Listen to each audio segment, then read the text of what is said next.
വയ്യായികയിലും ഇങ്ങനൊരു വീഡിയോ ആയിട്ട് വന്നിരിക്കുന്നതിൻ്റെ കാര്യം എന്താണെന്ന് നിങ്ങൾക്കറിയോ? ഉണ്ടെന്ന് കാര്യമില്ലാതെ ആരും വരത്തില്ലല്ലോ അല്ലേ? മനസ്സിലായി കാണോ? ഞാൻ ഒരു തിരുവനന്തപുരത്തുകാരിയാണ് കേട്ടോ. തിരുവനന്തപുരം എല്ലാവർക്കും അറിയാമായിരിക്കുമല്ലോ.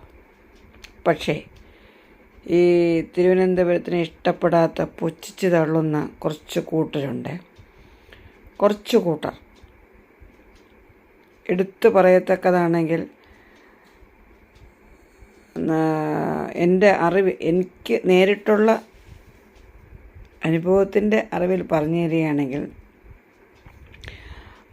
പത്തനംതിട്ട, തിരുവല്ല, ചങ്ങനാശ്ശേരി, കോട്ടയം, മനസ്സിലാവുന്നുണ്ടല്ലോ? പത്തനംതിട്ട,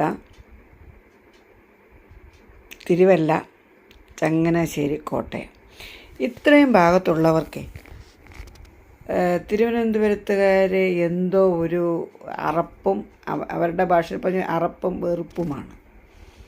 പെൺകുട്ടികളെ വേണം. എന്തിനെന്നറിയോ? സ്വത്തിനും ആഭരണത്തിനും വേണ്ടി മാത്രം, മകനെ കൊണ്ട് കെട്ടിച്ച് അതിനു വേണ്ടി മാത്രം. അല്ലാതെ അവർക്ക് മറ്റൊരു ആവശ്യം അല്ലാത്ത പക്ഷം അവർ കൊള്ളത്തില്ല. തിരുവനന്തപുരത്തുള്ള പെൺകുട്ടികൾ കൊള്ളത്തില്ല. അവർക്ക് ഒരു ബന്ധം കൂടാൻ ആഗ്രഹിക്കുന്ന കൂട്ടരല്ല. പക്ഷേ അവരുടെ കാര്യങ്ങൾ ലക്ഷ്യത്തിലെത്തണമെങ്കിൽ ഇതുകൊണ്ടേ പറ്റുമത്തുള്ളൂ. അപ്പം ആരാ ഇതിനകത്ത് തെറ്റുകാർ? നിങ്ങൾ പറയും. ഇതെൻ്റെ നേരിട്ടുള്ള അനുഭവം കൊണ്ട് ഞാൻ പറയുന്നതാണ്.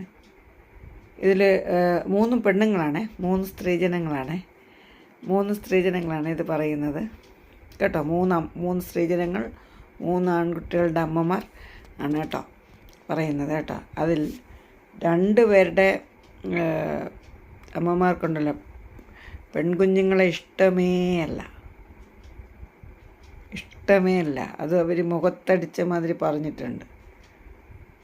പെൺകുട്ടികൾ ജനിച്ചാൽ, അത് സ്വന്തം മക്കളാണെങ്കിൽ പോലും പെൺകുട്ടികൾ ജനിച്ചാൽ അവർ നോക്കത്തില്ല, തിരിഞ്ഞു നോക്കത്തേയില്ല. എന്തർത്ഥത്തിലത് പറഞ്ഞതെന്ന് എനിക്കറിയില്ല. പക്ഷേ തിരുവനന്തപുരത്തുകാർക്ക് എന്താ ഒരു കുറ്റം? ആ ദേശത്തുള്ളവർ ഉത്തരം പറയൂ കേട്ടോ. ആ ദേശത്തുള്ളവർ ഉത്തരം പറയും. ഇത് പൊതുസമൂഹം ഒന്ന് അറിയട്ടെ. ഈ പറഞ്ഞിരിക്കുന്ന വ്യക്തികളെല്ലാം ജീവിച്ചിരിപ്പുണ്ടേ.